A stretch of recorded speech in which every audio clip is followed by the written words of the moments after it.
ก็พากันตั้งอกตั้งใจตั้งไว้ไม่ยั้งดังอย่าง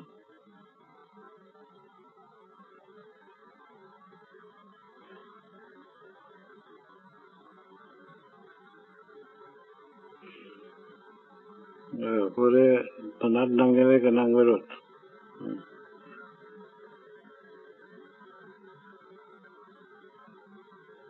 ตามวัดพระวันศีลพวกเข้าพากันมาทุกคนทุกแห่งมาหน่อยหาหลายเพื่อมาศึกษาธรรมะก็ว่าไม่เรื่องอื่นเกี่ยวกับข้อวัดปฏิบัติในการกระทำในวัดพระวัดศีลเป็นถือว่าเป็นวัดสำคัญไม่ได้เรียกว่าผู้น้อยผู้ใหญ่ผู้ชายผู้หญิงแม่นหมดก็ทุกคนก็น้อมจิตน้อมใจยึดพระพุทธพระธรรมพระสงฆ์เป็นสรณะเป็นที่พึ่งพิงอาศัยในชีวิตแต่เป็นของลึกลับเป็นนามธรรมบ่เป็นรูปส่วนที่อาศัยทางนอกของเฮาก็อาศัยกันอยู่อย่างเห็นกันนี่แหละในที่อยู่ที่อาศัยเรื่องบ่อยู่บ่กินบ่นั่งบ่นอนมีหมดแต่ว่าในด้านจิตใจนี่บ่ได้อยู่นำเด้อต้องอยู่กับศีลธรรมอยู่กับธรรมะถ้าอยู่บ่มีธรรมะ แทรกสิ่งก็ได้คิดได้ใจก็เรียกว่าเป็นคนบ่มีที่พึ่งพิงอาศัย คนเฮาจะเกิดขึ้นอยู่มุมใดแค่ใดก็ต้องมีสิ่งที่อาศัยทั้งข้างนอกและข้างในถ้าบ่มีที่พึ่งพิงอาศัยอยู่ลอยๆไปบ่ได้คำนึงถึงอันใดนั่นเลยว่าคนบ่มีที่พึ่งตกอยู่ในวงบ้านวงเมืองเฮาอยู่ในหมู่ในพวกนี่ก็เรียกว่าอาศัยหมู่พวกไปอยู่ผู้หนึ่งผู้เดียวอันนั้นต้องอาศัยศีลธรรมเนี่ยร่างกายเฮาก็อาศัยได้ในช่วงระยะหนึ่งลังมากกับประมาณ100 กว่าปีแต่แล้วก็อาศัยลำบากแล้วส่วนศีลธรรมต้องเป็นของแทรกสิ่งที่ได้คิดได้ใจอันนั้นต้องเป็นที่พึ่งพิงอาศัยในชีวิตและชีวิตที่หาไม่แล้วคือร่างกายแตกสลายไปแล้วเขายังอาศัยศีลธรรมอยู่แต่ของเรานั้นมันเป็นของลึกลับมองโดยตาเนื้อบ่เห็นคนเขาก็ได้ยินแต่คือผู้เชื่อก็มีผู้บ่เชื่อก็มีทำพอเป็นพิธีเห็นหมู่ประเทศเป็นธรรมก็ทำไปคือตามเรื่องแต่แล้วศีลธรรมซึ่งมันแทรกอยู่ในคิดใจจะมันเป็นยังไงแต่แล้วก็แสดงให้เฮาเห็นอยู่เรื่อยในด้านทางนอกว่าคิดว่าใจนี่ว่าซื่อมันนี่แต่ตัวจริงมันจะเป็นยังไงนี่บางคนว่าเข้าใจลักษณะการที่มันคิดมันนึกมันปรุงมันแต่งไปนี่ก็เป็นเรื่องบริวารของใจเท่านั้นแหละเรื่องโกรธเรื่องแค้นเรื่องโลภเรื่องหลงเรื่องต่างๆเรื่องของใจเท่านั้นแสดงให้เห็นอยู่หมดทุกคนแต่เขาว่าเขาทำบ่ถูกคิดใจแล้วก็เกิดแค้นเกิดต่อว่าต่อเถียงกันนักข่าขากันทำร้ายกันยุ่งเหยิงกันยึดตัวไปหมดทั้งโลกแต่แล้วก็ไม่เอาร่างกายนี่แหละเป็นผู้ไปทำร้ายกันแต่ความคิดมันอยู่กับจิตกับใจมันก็แสดงมาให้เขาเห็นอยู่ทุกระยะความง่วงความเหงาความขี้เกียจขี้คร้านมาไงแม่นนัดมันมาจากใจทั้งนั้นแหละ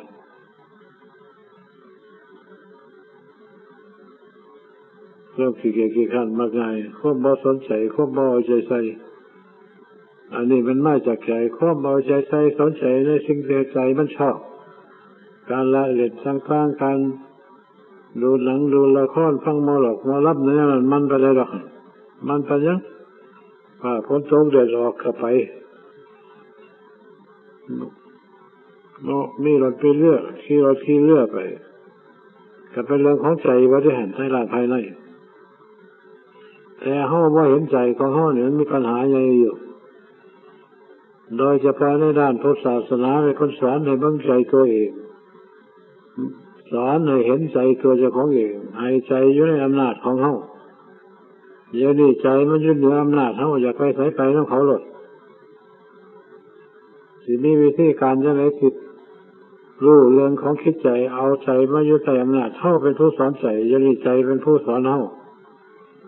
นี่มันกลับกันนิดเดียวเลยแต่ธรรมชาติของใจมันเป็นของลึกลับเป็นนามธรรมผู้ใดก็สิเคยฮู้จักเรื่องหรอกแต่ถ้าใจบ่ดีแทรกด้วยเหตุการณ์อย่างอื่นอย่างพวกเป็นบ้าเป็นบอไปอย่างร้อยอันพันอย่างเป็นโรคประสาทประเสริฐทำหน้าทำหลังไปบ่ชักประเภทนี้ของหมู่ของพวกแล้วนั่นก็มีใจนั่นถ้าใจมีศีลมีธรรมแล้วโอ้ยทำอะไรมันก็เป็นบุญเป็นกุศลโดยเฉพาะในปฏิกิริยาอาการทางนอกซึ่งเฮาทำไปซื่อๆใจมันบ่ครอบมันก็บ่ได้เรื่องธรรมะคำสั่งสอนของพระพุทธองค์ทั้ง 84,000 พระธรรมขันธ์หรือหลายกว่านั้นเพื่อที่มาสอนเราจิตเราใจตัวนี้มันเที่ยวเกิดเที่ยวตายจักกับจักกันมาแล้วเที่ยวทุกข์เที่ยวยากเที่ยวลำบากขาดคำพาตกนรกวิขีลานพันอย่างเพิ่นเข้าใจในลาภาไปเกิดเรื่องเกิดเล่าอยู่ในมุมนั่นแค่นี้ฟ้องร้องเขาขึ้นโล่งขึ้นศาลเนี่ยทิศคุกทิศตารางชักไงตอนแล้วก็พอใจตัวนี้แล้วเฮาสิสอนใจของเฮาได้ปัญหาสำคัญแต่ผู้ใดมาสอนใครในจะพวกทหารล่ะเขาสอนเราแล้วก็นำมาหลดหรือถ่ายปืนทางงอนหลดเอาพนันนี้สมุทรจะคอยคุมเมืองบางคนส่วนศีลธรรมในพันธุ์ก้าวไปแล้วว่าใครสนใจหรือสารบางคนว่าบาปว่าบุญก็จะไม่ใช่ไม่เห็นไม่ได้ทำไปหวังเอาเสือเอาเสียงเอาหนาเอาตาไปสนิทเลยมันอยากให้มูย่อสรรเสริญบ่ได้มุ่งเพื่อจะให้คิดใจมีความละเอียดยิ่งนวลให้เป็นศีลเป็นธรรมถ้าเฮาสอนจิตใจได้แล้วโอ้ยเป็นคนที่เป็นคนเก่งเนี่ยโดยมากสอนได้แต่ผู้อื่นสอนเจ้าของบ่เคยได้เลยมาคือคิดใจของเฮาเนี่ยเป็นอีกรูปหนึ่งคือมันบ่ควบหูจักเรื่องหั่นแหละถ้าใจมันหูจักเรื่องจักเล่าหูจักว่าศีลธรรมมันเป็นของมีคุณมีค่าเป็นของมีประโยชน์แก่ตัวเองเลยโอ้ยมันคืออย่างนี้อย่าดีใจมันเพิดเพลินทะเยอทะยานเถอะไปตาม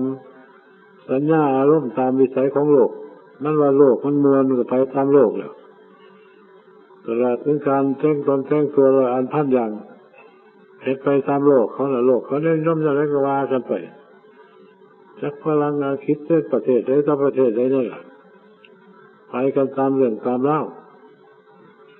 นี่เงินหน่อยๆก็ว่าข้อใส่ก็ใส่ไปเป็นดีเป็นศีลใส่ทับถมเขาจักใส่ใส่อยากคือมูอยากคือพวกแต่ใครเขาว่าใครแม่เป็นคนดีเงินมีท่องแต่ของมันมีก็ไปยืมมูมาใส่มันคิดเจ้าของค่าอย่างนั้นแหละแต่ยังได้คิดใจอยู่ทั้งวันทั้งคืนแต่ใจบ่ดีอ่ะแต่เวลานอนใส่ดีใส่สินอย่างนั้นของเรานี่ก็ล้วนตั้งแต่เฮาสิแก้คิดใจของเฮาได้เมื่อได้ก็เห็นอยู่แล้วใจมันคิดไปรูปใดวิธีเลยถ้าหากใจว่าหยุดนิ่งอยู่ในสิ่งใดสิ่งหนึ่งที่เรียกว่าเป็นสมาธิแล้วว่าเขาจะเรื่องมันหรอกมันเป็นยังไงผู้ใจแต่อย่างอยู่รับเจ้าของอะไรมันจะเรื่องมันไม่อยู่วันอื่นวันไก่พระพุทธองค์เราสอนเรื่องของคิดของใจซึ่งมันแทรกอยู่ในตัวของคนมัดสุกมูสุกเราว่าเรียกผู้หญิงผู้ชายผู้น้อยผู้ใหญ่แมนมัดส่วนระเบียบประเพณีทางนอกซึ่งโลกเขานิยมกันนี่ก็เป็นอีกเรื่องหนึ่งไอ้เรื่องของคิดใจนี่ก็เป็นอีกเรื่องหนึ่งในการมาฟังธรรมะหรือว่าฟังเทศน์ฟังธรรมก็เพื่ออยากให้รู้จักเรื่องของคิดรู้จักเรื่องของใจว่าไปทางไหนมันดีคิดจะไหนมันถูกคิดจะไหนมันผิดร่วมมือประพฤติปฏิบัติแบบไหนมันดีตัวระยะหนึ่งหรือดีนั่นดีหน่อยหรือดีหลายให้รู้จักเรื่องก็เรียกว่าอ่านคิดใจตัวเองได้ถ้าต่างคนต่างปล่อยไปตามยถากรรมบ่ได้คำนึงถึงว่าถูกว่าผิดว่าดีว่าบ่ดีแล้วมันก็ไปเลยตามเลยไปแล้วเขาก็ว่าเป็นคนโลกประสาทไปแล้วแต่เราก็เป็นคนคือกันนั่นแหละตาหูจมูกลิ้นกายใจมีคือกัน มีสองแขนสองขาหัวอันหนึ่งเคลื่อนมีตามีหูหมดแต่แล้วจิตใจมันอาจสิดึงไปในด้านฝ่ายบ่ดีก็มีแต่ด้านพระพุทธองค์มันจึงพยายามสอนให้คนรู้จักคิดรู้จักใจตัวเองจิตในตาเลยฝึกหัดดีแล้วสินำสุขนำความสุขความเจริญมาสู่ตัวเองว่าฝึกหัดคนมันก็นำไปตามหน้าที่ของเขามันเกิดมาจากภพจากชาติแต่ว่าจากบางคนจนกลัวสิรู้เรื่องของคิดมันจะคอยสิบอกสิกล่าวว่าเฮาคนหนึ่งเนี่ยมาเกิดรู้กันมากระดูกว่าเปี้ยไปดินอย่างนี้ก็ภูเขาเป็นลูกๆคนเนี่ยแต่ละคนมาเกิดดนมาเนี้ก็บ่คงจะเรื่องของตัวเองขันไปเห็นเนี่ยมันนั่นจิตใจมันจะคอยสิตื่นตัวว่าเคยเกิดมาจากข้างจากขนมาแล้วแต่โลกพวกนี้มันก็เพียงแต่เสียหาทางเกิดถ้าหาทางเกิดแล้วก็หาทางตายกันยุ่งสุดเห็นว่าการเกิดการตายการเก็บการแก่เป็นของดีผู้ใดก็จะเกิดมาเก็บมาแก่มาตายยุ่งสุดผู้ที่ว่าอยากมาเกิดมาแก่มาเก็บมาตายผู้มันเห็นข้อจริงเนี่ยถ้าจะไปเกิดได้ยังเกิดมาแล้วก็แก่ก็เก็บก็ตายก็สิเที่ยวเกิดเที่ยวตายอย่างนี้ก็สิโมจักมันดีกว่านั้นมันมีว่าในโลกกันมีแต่พระพุทธองค์คนสอนไว้มันดีกว่านี้มันมีอยู่แต่คนสั่งบ่เห็นคันบ่เห็นก็บ่อยากไปฉันว่าดีสำเร็จฉันว่าสุขสำเร็จบ่จะอยู่ฉะนั้นบรรดาพวกนักค้นคว้ามาพิจารณาถึงความเป็นมาความเป็นอยู่ในชีวิตเพื่อสิเดินไปสู่ขั้นสูงสุดอย่างพระพุทธเจ้าพระอริยเจ้าหายากกันสมบ่ได้ก็บ่อยากไปอยากว่ามวนอยู่ในโลกกันนี่แหละกินมันจะคิดตั้งแต่ของเผ็ดของเค็มของหวานของสมกินหอดของเบื่อของเมาไปมุนไล่ผงไปเพื่อเอาไปตามใจเท่าที่รูปใดวิธีใดแต่ว่ามาศึกษาในด้านธรรมะเพื่อจะนำคิดใจตัวนี้ไปสู่ความสุขความเจริญในชีวิตของเขาว่าอะไรว่าคิดว่าใจนี่ว่าซื้อมันได้ตัวกิ่งมันได้เป็นยังไงอันนี้แหละว่าเขาจะตัวกิ่งเลยยากแท้ๆสอนแล้วก็ว่าจะเรื่องมันไม่ได้สิไปของมันตามเรื่องคือธรรมดาเนี่ยว่าอยู่ที่คนเนี่ยเอาจนว่าสิลบสิตายคนฟาดตายคนนี้แต่ว่าของท่านมาย่อมหรอกมันเคยติดมาหลายครับหลายกันจนชับดีชำนาญมาแหละสิว่าเปลี่ยนแปลงไม่ก็ต้องสู้กันจนเต็มที่แหละตัวสิว่าสู้ตัวสิว่าอยากไปมันเรื่องของกิเลสนะนั่นแหละเป็นตัวใหญ่มันหลายเรื่องหลายเล่าเอาเห็นยังไงสิแก้คิดใจเจ้าของได้มันอยู่ในเป็นพระก็ตามเป็นโยมก็ตามแก้ได้เบิดจิตใจอยู่ในตัวเจ้าของเองหมดเลยมาต้องหาวิธีอุบายวิธีการแบบนั้นแบบนี้แล้วพระพุทธองค์ประเทศวิธีการไว้ผู้ที่หลีกออกมาจากฆราวาสมาประพฤติปฏิบัติพรหมจรรย์มารักษาศีล 5 ศีล 8 ศีล 10 ศีล 227นี่ว่าหลีกออกมาเลยแต่ว่าสิรักษาได้หรือบ่รักษาใจตัวนี้แหละรักษาศีลกับรักษาใจมันไม่รักษาเรื่องอื่นหรอกอันใจว่าสั่งกันมันเห็นทั้งว่าได้ร่างกายก่อนอันใจออกไปแล้วก็ทิ้งว่าเป็นหลดคือความรู้สึกคิดเลยคนออกไปแล้วก็ทิ้งว่าเป็นแล้วทิ้งว่าเป็นเท่ากับว่าคนตายนี่แต่มันมีจิตใจอยู่เนี่ยมันก็เป็นไปได้หมดเอาที่สอนมันได้ว่าสอนใจสิอยากสอนหรือว่าอยากสอนนี่ก็ปล่อยไปตามเรื่องของมันน้อยมากว่าใครอยากสอนนี่ไม่จะเลยตามเลยได้เลยต่างคือจังหวัดของเขาว่าอยากให้มีมหรสพของมันว่ามีมารับมาหลอกแต่พวกมาอยู่นี่ก็ยุ่งอะไรหาเรื่องหลอกเรื่องรับอยู่หันแล้วเสียเงินตอนแรกก็ไปว่าตอนแรกมึนก็ถามนำมันไปรถเดี๋ยวว่าผู้นั้นมาเห็ดเดี๋ยวผู้นี้มาเห็ดซะก็แท้หมดบ้านหมดหมู่หั่นล่ะสิให้ใจอยู่สงบฉันไว้ไม่เช่นว่าดึงคิดใจไปเพิดไปทะเยอทะยานเหิมสอนบ่ได้อยู่ปานนี้ให้คอยไปเลยแล้วแล้วสิก็เรียกว่าเห็นน้ำใจไปหมดทุกอย่างใจพายทำเลยเนี่ยมันเห็นมั่วเมาลุ่มหลงผิดหน้าผิดตาไปเบิดไม่เห็นหน้าเห็นหนท เข้าฝืนมาหน่อยหนึ่งพอจะอยู่ในความสงบสักหน่อยหนึ่งก็ยังดีนี่ว่าได้ไปหมดบ้านเท่าไหร่มันจะเคียงเลยมอรับมอหลอกวิกงวิเกหนังสะข้อนนอนนี่ไปได้ก็ไปคำไปได้ก็ไปพ้นศกก็แข้งไปเถื่อนพ้นเนี่ยพ้นมากที่สีฝืนกระแสจังน้อยหนึ่งก็พอได้ไม่ใช่จากแลนน้ำเขายกสักพระพุทธเจ้าค้นหาไม่หมดแต่เรื่องของสิ้นแปดไม่ไปเสียสยันชิดใจมาสีสอนไม่ได้แต่มาอยู่ปัจจุบันมันก็ยังสอนไม่ได้หาทางออกตลอดกาลแต่จะให้สีสอนมันเลยปล่อยไปตามยถากรรมของมันอย่างผู้ว่าพุทธปฏิบัติสิส่วนกระแสของคิดใจนี่โอ้ต้องเอาหมดทุกอย่างจ้ะเอาไปเมื่อแต่การนั่งการนอนการอยู่การกินการคบการฉันการไปการมาฝืนมันอยู่สุขเลยสามวันนี้การฝืนปล่อยไปตามอารมณ์ของมันเลยแล้วเนี่ยฉะนั้นในพระวินัยพระเจ้าห้ามไม่หมดการคบการฉันใจพอดีพองามพอประมาณอันใดควรอันใดบ่ควรเพื่อสอนจิตใจว่าอยากให้มันโลเล่มาแล้วคนหวงคนแพงว่าอยากให้ยุ่งให้กินแต่สันเทียเดียวว่าเอา2 เทียว่าอยากเอา3 เทีย4 เทียไปกุศลไม่จะกินก็กินเนี่ยเป็นวัดเนี่ยแนวนอนขึ้นกันแต่ตาเขามีการฝืนจักหน่อยแต่มันอย่างนอนกับฝืนมาตะกันฝืนจนว่าให้มันเศร้าอย่างนอนตะกันจังนอนมันเนี่ยที่ว่าเป็นอย่างนั้นมันเท่าที่ฝืนไปเลยมันอยากไปว่าสังคมมันก็ย่อมไปให้มันเศร้าอยากไปแล้วมันจะไปมันว่าคือพระดลมาเลยหรอกถ้าฝืนยึดทุกระยะทุกอย่างที่มันแสดงออกมายิ่งมันนี่สอนไงหรือเปล่าสอนใจ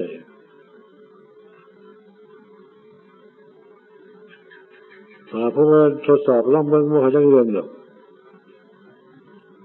การเล่าอย่างนี้คือการแจ้งพวกเด็กน้อยนุ่มๆแต่ยังมาเรื่องว่าได้เที่ยวก็ยิ่งว่าได้ลง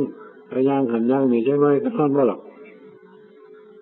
แต่มันเคยขนาดนี้ฝึกหัดไปยังไงมันแทงสลายเรื่องเขาคิดแต่หากเขามาฝึกหัดนั่งกับมันเก็บมันปวดเลยกับมันจะลองฝืนลองยังน้อยบางเรื่องนั่งเงี้ยว่าตีนกับที่นั่งยี่หรี่ซื่อๆสิมันวัดแจ้งให้วัดนั่งมันมาก็เลยมักสูงสร้างหนาหรือสร้างหลังหรือสร้างขาแจ้งให้วัดถามมันแล้วว่ามันนั่งดีแล้วบ่ดีแล้วบ่อะไรก็เรียบร้อยหมดแล้วถ้ามึงว่าพอดีขึ้นมาไม่ว่าเก็บหันปวดนี้แล้วกูก็จะเห็นมึงเลิกว่าจะว่าเจ้าของนั่งไปนั่งมามันก็ไม่เรื่องจะมาดิมัน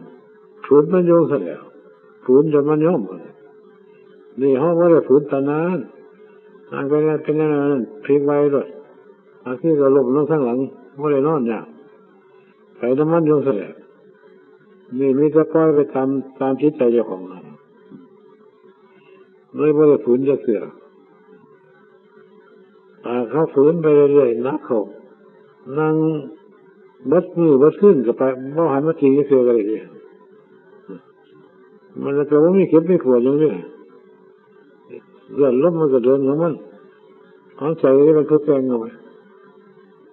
แต่ไปอยู่ในท้องแม่มันก็จะเก่าจน10 เหรียญคือว่ายังไม่เห็นมันก็ยังพออยู่เลยมานั่งอยู่ซื้อเท่านี้ก็จะเห็นว่าเลยฝืนมันส่วนนี้ฝืนไปได้สั่นก็ใครอยู่ดินั่งอะไรก็ที่นั่งวัดมือวัดขึ้นได้วันนั่งได้วันนี้เอาเก็บมือเก็บขึ้นแล้วก็นำมาหลุดมันไปมันเกินเท่าไหร่หรอกมันไม่ค่อยเจ้าของสายมันยากเจ้าของสายที่ยังไม่ใจฝืนไปยังสั่นแหละจนทำมันหัวใจเดือดแต่ฝืนไปเลยมันสอนง่ายว่าง่ายนี่มันย่านเท่ากันนั่นเลยอ่านกันก็คำข้อเรียงหน่อยมาข้อแน่เท่าไหร่ผ่านห้องขี้ก็แบบก็ว่ามันย่านไปนั่นสิย่านไปนั่นแหละมันเล่าได้หรือเล่าทั้งกันได้สิมันมาคือสอนหยาบสอนหนาตายไป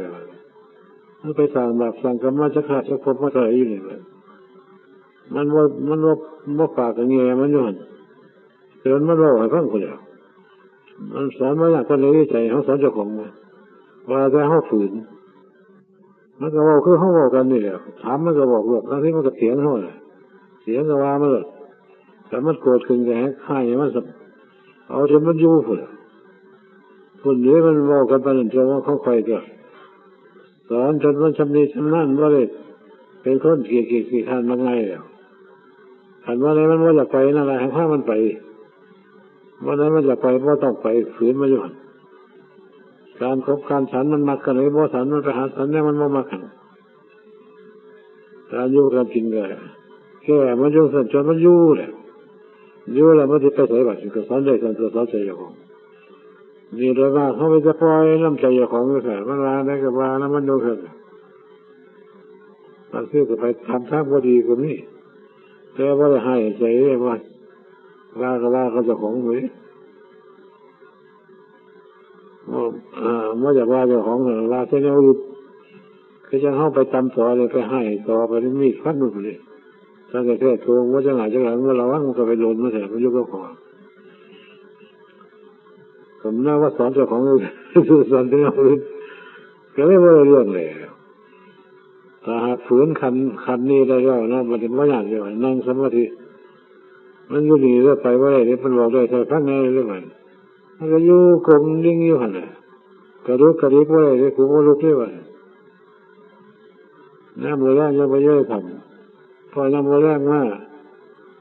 นกจักรจันมันห้องยังไป3 นาทีแม่ยีห้องคำว่าได้ดังพัดหลดว่าได้นกเสี้ยวห้องแล้วมันยังจริงแล้วมันว่าให้จริงด้วยว่าให้จริงว่าให้พลิกว่าให้ยังอยู่นี่ละเพื่อแล้วนกเสี้ยวห้องของเรามันแจ้งแค่เขาจริงเอาไปนั่นนี่มันยังอยู่ใจกันว่าถึงแหลมว่าอยู่หรอแค่เรื่องนี้แค่รอนี่ถ้าเขาลุกดังหล่น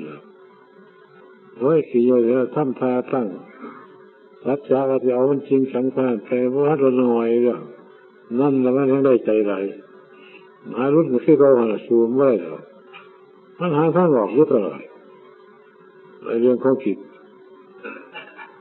อันนี้ข้าวนี่เจ้าของเอาไปนั่งอยู่วันน้องเส้นเนี่ยบอกพวกยังพวกยังมาใกล้เด้อบันไดออกนี้มั้งว่าฉันว่ายังนั่งอยู่หันละเอาขานำไปขาหนึ่งแต่มันอยากจะให้มันใส่ข้อยังไง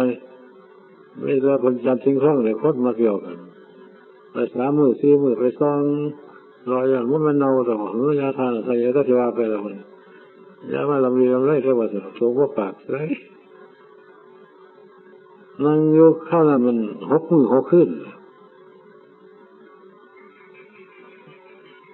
อยู่ติงว่าอะไรย่อมล่ะมันย่อมมาว่าอะไรย่อมแบบตื่นมาเช้าขึ้นไปเป็นธรรมะทาง100 เส้นไปรถมันก็ไปได้อีกช่องขี้ตมหน้าผมเพื่อกระยามากเราจะของเอาหันใดออกก็แล้วแต่มันพระเจ้าแผ่นดินมากกับพวกหันพวกให้เขามากกว่าแต่ฝืนมันไปนั่นนี่ว่าฝืนค่อยๆ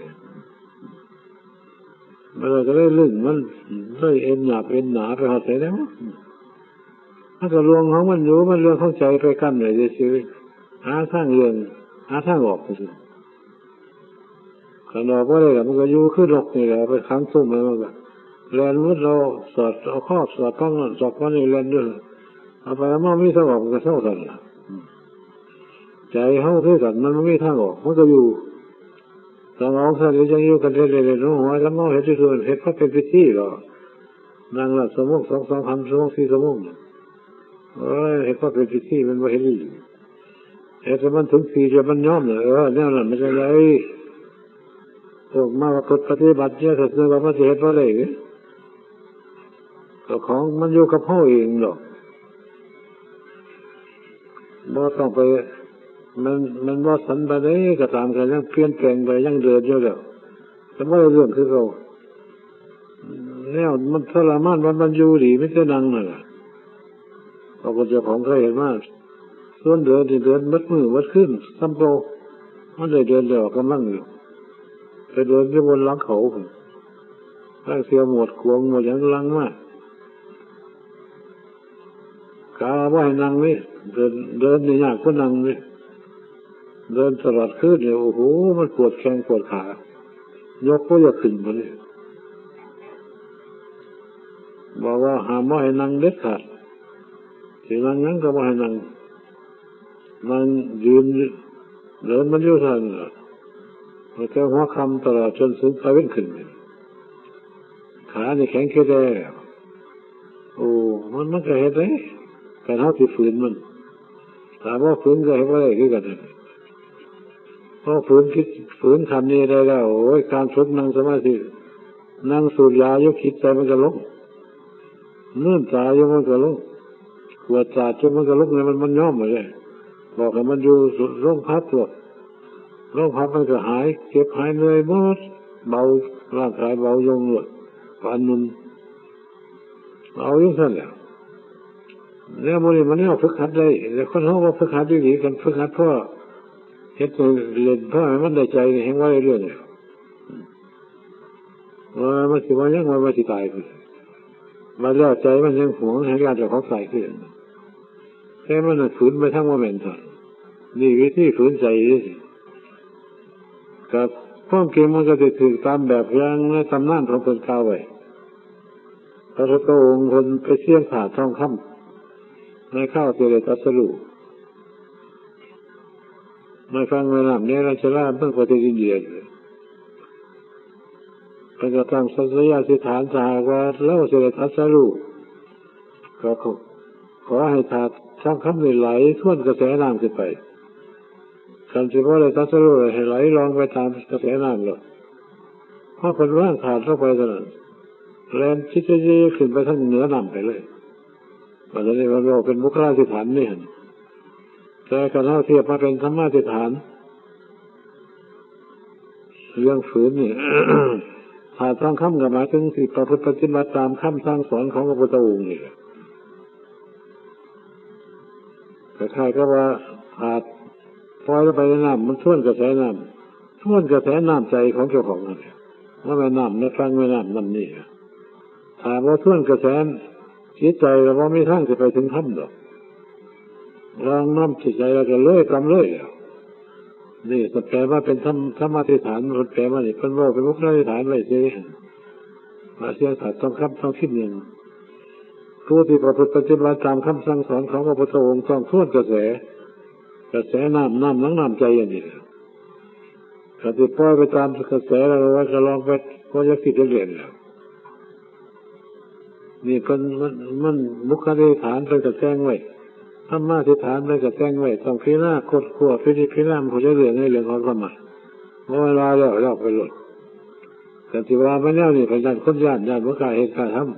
ำคนว่าไปเริ่มไม่เพราะเป็นพิธียกเรื่องยกเล่าแต่ร้องมันเป็นพระเดชกาหันเดียวพระเถรได้ทำได้หันไม่ได้ไปแล้วง่ายหรอกใจมันสอนง่ายที่ยังไม่เรียกกันไปหดกัน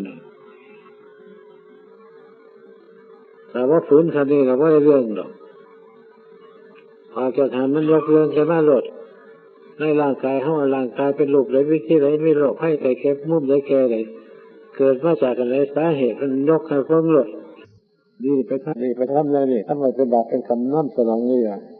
เป็นหูหนวกเป็นตาบอดเป็นแขนขาดขาขาดหรือเป็นอย่างมันบอกให้มาลด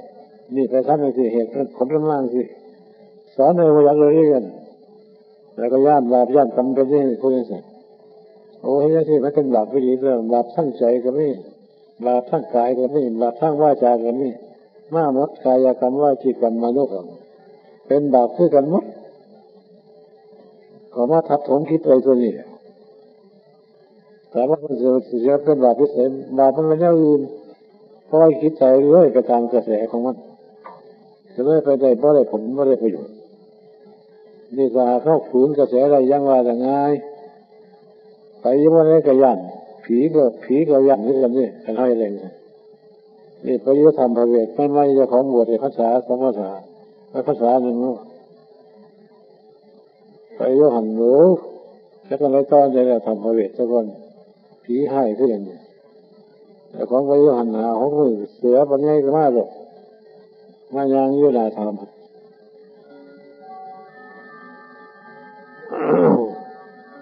นั่นคือว่ายันนี่ใจก็กล้าหาญด้วยกล้าว่าจะต้องบรรลุหวังมาได้ยังท่านใจเย่ขึ้นอย่างนี้อยู่ถ้าเข้าฝืนไปเดี๋ยวมันใจเย่ขึ้นอย่างนี้พ่อจะของลงว่าจะหันสอนเนี่ยพอผมขึ้นไปเจ้าของไปยุหัน เดือนหนึ่งตอนย่อของผมไป3 มื้อ 4 มื้อไปรอมารถอะไรจักเสียงยังอยู่ได้ห่างจากหมู่บ้านจะ100 กว่าเส้นพอเห็นชาวนังเยอะแล้วมาเอื้อนหลดผงมันแล้วมาอยู่ดีหนีแล้วบัดเพราะว่าตอนนั้นก็คนที่ลุกเรื่อยบัดมันยังไงนางคนแรกก็นอนมือเศร้าก็ได้เป็นสมบัติพระฉันมือ12 วันแห้งก็แบบไก่ก็มากผงยังมาอยู่ดีว่าใช่ไหมยังดีว่ามาเที่ยวมาแต่วันหน้าเราบอกต่อไปไม่ไปการยกว่าย่ำหนีถูกอยู่หันหลังคนเมื่อหลังมากอะการบินสบายมาถ้าฉันเลยแบบมันอยู่หันหลังวันนี้มันเราอยู่ที่เขามาใกล้เลยของหนีว่าจะหักข้อเท่ากันคนแล้วก็มัวเศร้ามากกับไตบาดของกับไตใหญ่ต้องสั่นอยากแล้วมันก็หันเดียวอยู่ว่าเลยดินี่คนร้องเวลาจันทร์น่ะเคยไปอยู่คนจะก็เลยอยากเคยไปทำเลยโอ้ถ้าก้อนเข็ดขวงเลยแต่ยุบพอดีบอกให้มันไม่น้ำอ้างนึงมันไหลมาอย่างซึ่งมาจากในเขาน่ะก็เลยกินแต่เห็นว่าดีน้ำแห้งซ้ำว่าไม่น้ำเลยไม่ได้กินเลยตอนนี้แต่ก้อนจะทำอะไรแต่ของพระโยนกับชัวร์รถแต่ยุบพอเดียวทางว่าบินตาบาน100 เซนไปเท่าคนละทั้งหมูปลาทั้งเสือทั้งอย่างเงี้ยของทางแล้วก็หมุนไปเลยวันนี้ว่ากาตายเลยไปกันนึงแก่งแน่ว่าแน่เนี่ยไปทั้งขาสมองคีว่าทั้งคาดีไปหมดเลยทั้งบาดก้อนหินเยอะใกล้ๆของทางหมูตัวเงินเยอะทั้งหางไปหากินพอเห็นคนเรามันเต้นขวบหัวคนกาดโซ่ไม่ได้ยังว่าไปเลยหายมาตีนหนาพันนี่ยังไม่ได้เกิดอะไรเขาไม่ใช่ก้อนหินเนี่ยก็ยกเป็นเดือดอันเกิดกับพ่อมูลิ่งถ้าเขาทนได้เองซะแล้วโอ้ยนั่งสูบยาอยู่กับคิดใจว่างหมด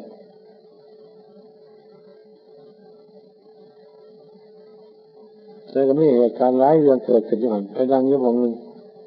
เกิดพวกเขาพังทับกันว่าตายจนไม่ขึ้นหัวจักที่ว่ามาดึงแสงสว่างจ้าไปหมดทำอะไรกันรับตาอยู่มันเลยเกิดแก่เมื่อตาขึ้นจะแก่รับตาเกิดแก่ผมไม่ไปยังสี่หรอกมันเป็นของแปลกๆขึ้นหลายอย่างเลยแต่ตัวกล้าหาญเดียวนี่กล้าตายที่จะไปเห็นได้อยู่สมัยนั้นพวกของเทียนไปกับไปยุคเก็บหลงคนสิกล้าหาญไปจำพรรษาอยู่ยุ่งว่าตรงจะไข่เราลงมาอยู่บ้านเขาไปบ้านแก่งลมนั่นตายหาองค์เหลือ2 องค์ทำนี่ที่ว่าเขาเคยแต่ตัวก็ได้ยินข่าวอยู่หังว่าอยากสายกระสายนั่งเลยดันไปสั่นตอนหลังมา5 เดือนพวกไข่เหลืองมุดตัวเลยก็เลยแต่ของเราเชื่อว่าหลงว่าใจกับใจดีอยู่หน้าบ้านเขาก็เลยอ่อนว่าอะไรหรอกว่าเป็นสบายเพิ่งจะกระทบต่างๆกระโดนพวกนี้พวกขนาดยันได้หามลงไปหาเราไปแจ้งเอาของมาแบบเจ้าของว่าหันว่าสีมาเนี่ยแต่เราของมาเราคนสีมาที่วันนี้เลยไปแล้วกัน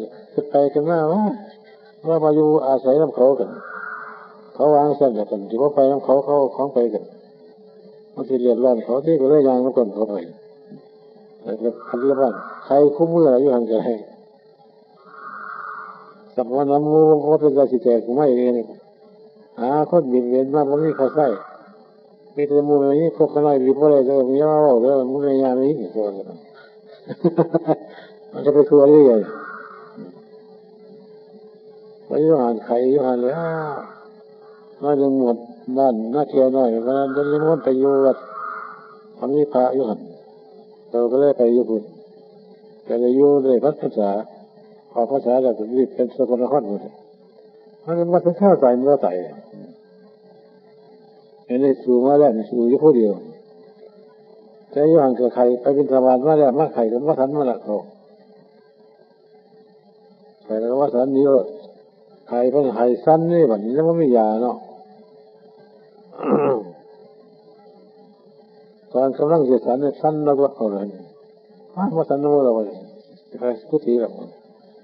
ไปย่องไปเจ้าภาพไปส่งกุฏิน้องแทงสั้นกันเนี่ยมาเห็นได้ก็เลยว่าเห็นได้ทีนี้พิจารณาเนี่ยตัวสู้ล้นเลยอัตสมาธิเอาพวกครูกับมึงเนี่ยว่าเขาจะหอดแค่ใจนั้นว่าแค่นั้นหรอกเพราะนั่งก็ว่าจะยุ่ยเอาหมอนมาเงี้ยก็สิลมกำลังมันหลังไหลมันเขียบอะไรมันสั้นไปเลยเขาไปหามันสั้นตัวไหนมันเป็นเล็งสติก็ไปหาจิตพอไปถึงใจก็ว่าเดียวหายหมดปกติเลยว่าใจมันท่าเหตุเป็นอย่างที่เลยเอาอย่างนั้นก็มันรู้สึกว่าเป็นสบายมากสันจะรู้ก่อนสบายเยอะ3 มื้อ 4 มื้อเอานั่งสมาธิแก้เอาดิยาวันนี้ยังวันนี้สู่วันยังสั่นเลยจำภาษาอยู่จำภาษาแล้วภาษาอะไรยังไปสักคนเนี่ยพออยู่เลยไปผู้ดอนไปอยู่ไปจำภาษาอยู่วัดโน่นนี่ถ้าผู้ดอนมันจะไปทางไข่ไปอยู่หันไปทางไข่เยอะนี่หันไอ้ว่าไข่อยู่เกือบ2 ปีนึง11 เดือนเข้ามาเศร้าเลยแล้วมันไปยังเข้าหนักแค่เยอะอยู่วันมันต้องสู่อย่างนี้นะมันห้องโม่ก็ใจเจ้าของว่าสอนอะไรดีกว่าเลยเว้ยมันเน่าแล้วคนนี้ละไป